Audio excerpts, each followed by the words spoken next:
ఆశ్చర్య కార్యాలు నీ పట్ల చేయాలని ఆలోచనకర్త నీకు ఆలోచన ఇచ్చి ఎలా జీవించాలో, నీ జీవితాన్ని ఎలా మంచిగా మలుచుకోవాలో, ఎలా డిజైనింగ్ చేసుకోవాలో ఆయన నేర్పుతారు. చాలామందికి లైఫ్ని ఎలా డిజైన్ చేసుకోవాలో తెలుసుకోక వారి జీవితాన్ని నరకప్రాయముగా చేసుకుంటారు. లేదు లేదు, క్రీస్తు ప్రేమను ఎరిగిన బిడ్డ, ఈ లోకములోనే నీలో ఆయన రాజుగా ప్రవేశిస్తే నీకు శాంతి సమాధానం పరలోకములో. అక్కడ ప్రభు అన్నారు, ప్రకటన 21:3-4 దేవుడే ఆయన ప్రజలతో కాపురం ఉంటారు, ప్రతి కన్నీటి భాష బిందును తుడిచివేస్తారు, వేదన లేదు, దుఃఖము లేదు, మరణము లేదు అని చెప్పారు. అలాంటి కృపను ఈ లోకములో ఉండగా నీవు నేను అనుభవించకపోతే నీ కుటుంబం వేస్ట్. నీ సంఘములో కొట్లాటలు, వివాదాలు ఇలాంటివి ఉంటే సంఘము వేస్ట్. నేను చెప్తున్నాను వినండి, ఇలాంటి పరిస్థితి ప్రభు నాలో కానీ నా కుటుంబంలోనే కానీ సంఘములో కానీ ఉండకూడదు. నేను నీకు రాజునవ్వాలా, నేను నీ కుటుంబాన్ని పరిపాలించాలా, నీ బిడ్డలను పరిపాలించాలా. నీ బిడ్డల్లో ఎవరిలో కూడా ఏలీ కుమారులాగా లవ్ అఫైర్స్ కానీ, చీకటి పనులు కానీ, చీకటి సంబంధులు కానీ, సినిమాలు షికారులు చూసేవాళ్ళు కానీ, వ్యభిచారులుగా, దొంగలుగా, జూదం ఆడేవాళ్ళు కానీ, పనికి మాలిన వాళ్ళు కానీ ఉండటానికి వీలు లేదు. నేను అధిపతిగా ఉంటే అక్కడ ప్రేమతో, శాంతితో, మార్పుతో సమాధానం నింపేస్తాను నా ప్రభు చెప్పారు. నా భార్య బిడ్డలకు నేను అదే బోధిస్తాను. నా కుటుంబంలో ఇలాంటి పరలోక వాతావరణాన్ని మేము అనుభవించగలుగుతున్నాము. అలాగే సంఘములో కూడా ఇదే పరిస్థితి. ఒక వ్యక్తి లేచి ఈ గొడవ అనేటువంటిది ఎన్నడూ ఉండదు. ఎవరికైనా బలహీనతలు ఉన్నాయా వాక్యము ద్వారా సరిదిద్దుకుంటారు. ప్రతి మెసేజ్లో నా ప్రభువే మాట్లాడతారు. ఈ ఎల్జీఎఫ్ సంఘములో ఆయనే రాజు, పెద్దలు ఎవరు ఉండరు, ఆధిపత్యాలు ఎవరు ఉండవండి. అవును, ధనాపేక్ష కోసం ఏనాడు ఈ పరిచర్య అడుగులు ముందుకు వేయలేదు. నా ప్రభు నన్ను సేవకు పిలిచినప్పుడు అడుక్కునే సేవకుడుగా నువ్వు ఉండవద్దు, నువ్వు నా మీద ఆధారపడాలా, నేను నీకు రాజుగా ఉండాలా. అవును, ఇన్ని టీవీ కార్యక్రమాలని టెలికాస్ట్ చేయడం జరుగుతుంది 3 ఛానల్స్ ద్వారా. ఎన్నడూ నేను చేయి చాచి డబ్బులు ఎవరిని అడగటం నేను ఎరగనండి. ప్రతి కార్యక్రమం కోసం నా ప్రభువుని అడుగుతాను. నా దగ్గర కోట్ల రూపాయలు లేవు, లక్షల రూపాయలు లేవు.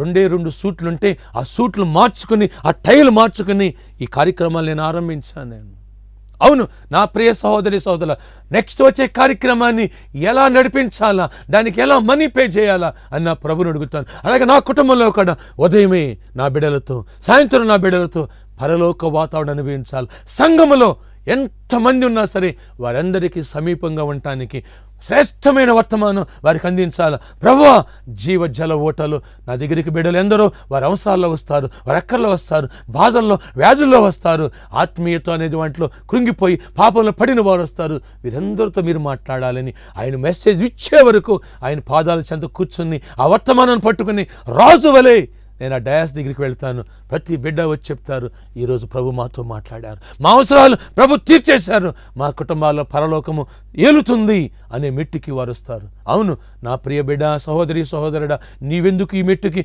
నీవెందుకు ఈ స్థితికి, నీవెందుకు ఈ కృపకు, నీవున్న స్థలములో, నీ కుటుంబంలో, నీ సంఘములో ఈ మెట్టుకు నువ్వు రాకూడదు? నా ప్రభు ఈరోజు ఒక సవాలు విసురుతున్నారు. అదేంటో తెలుసా? రాజ్యం యెహోవాదేనా, నీవు దేవుని బిడ్డవేనా అంటే రాజుగా నీవు ఆయన చేసుకున్నావా, లేదా ఇంకా బరబ్బా లేదా సాతాను నిన్ను పరిపాలిస్తున్నాడా? నా అలాంటి పరిపాలన కింద నువ్వు నేను ఉండటానికి ఇష్టమలేకే నీ కోసం నా కోసం పరలోక మహిమని విడిచిపెట్టి ఈ లోకంలోనికి నా ప్రభు వచ్చారనే సత్యాన్ని గుర్తించి నువ్వు ఐశ్వర్యముతో నువ్వు జీవించడానికే దేవుడు దరిద్రుడయ్యారు, నువ్వు స్వస్థపడటానికే నా ప్రభు గాయం చెందినారు. ఈ సత్యాన్ని గుర్తించు. క్రీస్తులో సకల ఆశీర్వాదాలు ఉన్నవి. శ్రమ వచ్చిందా ఓపిక పట్టు, దాని వెంటనే నీకు మేలు దాచి ఉంచబడినది. నువ్వు యథార్థంగా జీవిస్తున్నావా, నువ్వు కుంగిపోవద్దు, ప్రభు కృప పొందు. ఒకవేళ పాపం ఉందా, డెఫినెట్లీ కుంగిపోతావు. ఎందుకని కీడు పాపను తరుమునని రాయబడింది. వ్యసనాక్రాంతులకి, దుష్టులకు నెమ్మది ఉండదు. నా ప్రభు నిన్ను పరిపాలించాలని ఈరోజు ఆహ్వానిస్తున్నారు. నువ్వెందుకు ఆ శాంతియుతమైన రాజ్యాన్ని నువ్వెందుకు అనుభవించకూడదు? ఆయన రాజుగా నువ్వెందుకు చేసుకోకూడదు? నీ కుటుంబానికి రాజుగా ఆయన ఎందుకు ఉండకూడదు? ఎంత ఆశీర్వాదం అండి. అంతే కదండి, ఇలాంటి రాజ్యమే సమస్తమును స్థాపించాలని నా ప్రభు కోరుకుంటున్నారు. నువ్వు చెప్పు, ఈ రోజుతో నీ స్నేహితులు ఎవరు బరబాల వద్దు, ఈ రోజు నుంచి ప్రభు బిడ్డలతో రూత్ అంది, అత్త నీ దేవుడే నా దేవుడు, నీ జనమే నా జనము, నువ్వు ఎక్కడికి వెళ్తావో నేను ఎక్కడికి వస్తాను. ఇలాంటి మెట్టుకు నిన్ను లేవనెత్తుకు నా ప్రభు అదే లేవనెత్తినారు. దుష్టుల ఆలోచన చొప్పున నడవద్దు. ఒకవేళ క్రైస్తవుల్లో కూడా బలహీనలేనా ఉన్నారు, నా ద్వారా వాళ్ళు మోటివేట్ చేయబడాలా, ఎగ్జాంపుల్గా ఉండాలా. ఎస్, కనుక నాకు ఇలాంటి పాఠాలు నేర్పినారు. నన్ను చూసి నా సంఘస్థులు ఎన్నో పాఠాలు నేర్చుకుంటారు. ఎందుకో తెలుసండి, ఇలాంటి దైవరాజ్యాన్ని ఆయన అనుభవిస్తారు, దైవరాజ్యాన్ని ఆ కుటుంబం అనుభవిస్తుంది. మేము కూడా కళ్ళారా మేము చూస్తున్నాము, అలాగే మేము ఉండాలా. అలాంటి వర్తమానాలు ఈ పరిచయలు ఇస్తున్నారు. ఈ కృపను మేము పొందాలా, దైవరాజ్యము మాలోనికి రావాలా, ఈ రాజ్యము యెహోవాదే అనే మెట్టుకి మేము వెళ్ళాలా, ఆ కృపను మేము పొందాలా, సమస్త జనులను కూడా ఆ మెట్టుకు మేము మార్చాలా అనే అన్వేషణతో నా దగ్గర ఉన్న బిడ్డలు అడుగులు వేస్తారు. పరిస్థితులు ఈజీగా జయిస్తారు, ఆర్థిక సమస్యలను ఈజీగా సాల్వ్ చేసుకుంటారు. కృప ద్వారా ఈ మెట్టుకు నువ్వు రావాలా. ఇప్పుడు మనం ఒక సాక్ష్యాన్ని విందాం. అందరికీ వందనాలు తెలియజేసుకుంటున్నాము. మేము కృష్ణా జిల్లా గుడివాడ నుంచి వచ్చాము. మా అన్నయ్య ఇక్కడ సేవకులుగా పనిచేస్తున్నారు. అన్నయ్య చెప్పారు, ఇక్కడ స్వస్థత పడతారమ్మా, ఎవరైనా మారు మనసుకు ముందు పొందుతారు, మీరు రమ్మని చెప్పారు. అయితే నేను జాబ్ ట్రైల్స్లో ఉండి నేను రానని అని ఖచ్చితంగా చెప్పేశాను. అయితే ఆ రోజు రాత్రి చాలా ఆలోచించాను, ఏంటి నేను ఇట్లా ఎందుకు వెళ్ళాలి, అందులో చర్చ్కి వెళ్ళే వాళ్ళని కూడా ఇట్లా నెగ్లెక్ట్ చేస్తే ఎట్లా అని అనుకున్నాను. అయితే ఆ రోజు తమ్ముడికి సునీల్కి ఫోన్ చేసి చెప్పాను, నాన్న నేను రేపు మార్నింగ్ వస్తున్నానమ్మా, నేను బావగారు కూడా వస్తున్నామని చెప్పాము. ఆ రోజు మార్నింగ్ వచ్చాము. వచ్చిన తర్వాత వాక్యం వింటుంటే నాకు ఎట్లా మనసులో బాగా అలజడిగా ఉంది. ఏంటి దేవా, ఎందుకు ఇట్లా అలజడి జరుగుతుంది నాకు అని ఎంతగానో ఏడ్చాను నేను.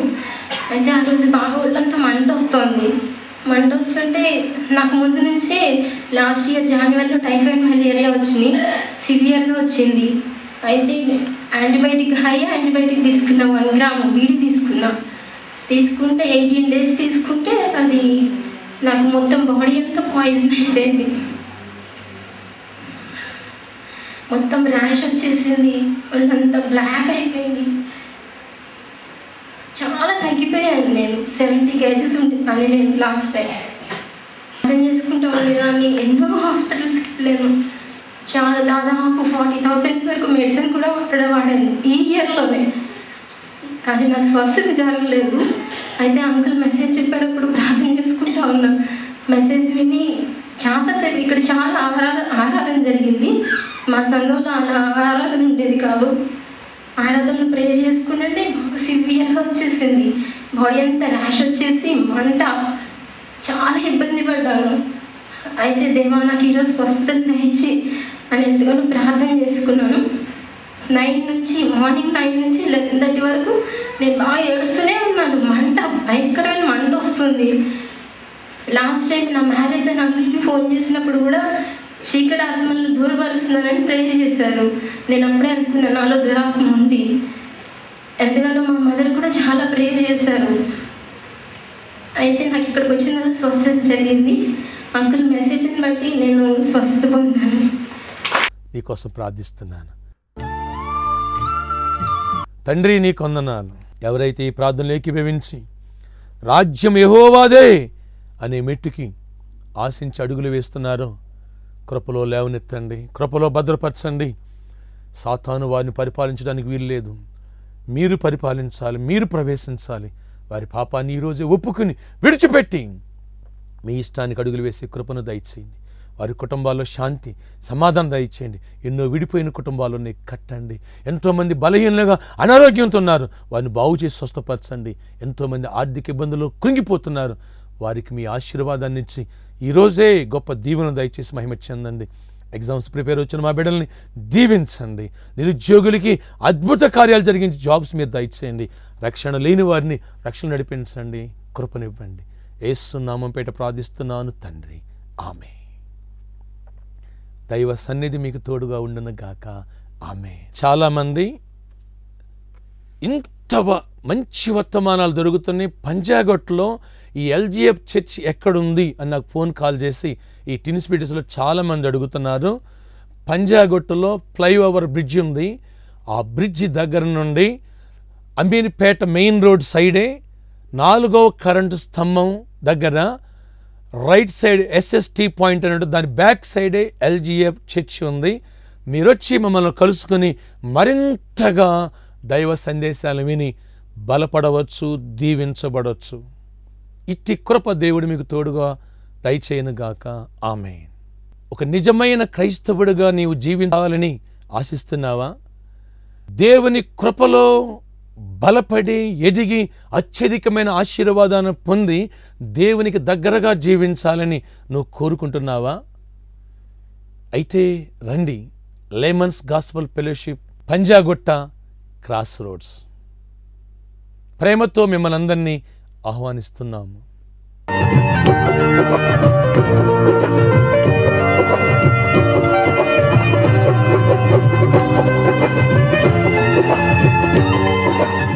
మా address P. Isaac, Srinivasam apartments, G3 8-3-502/1/B, Yellareddy గూడ, హైదరాబాద్ 73. మా ఫోన్ నెంబర్ 97-045-44427.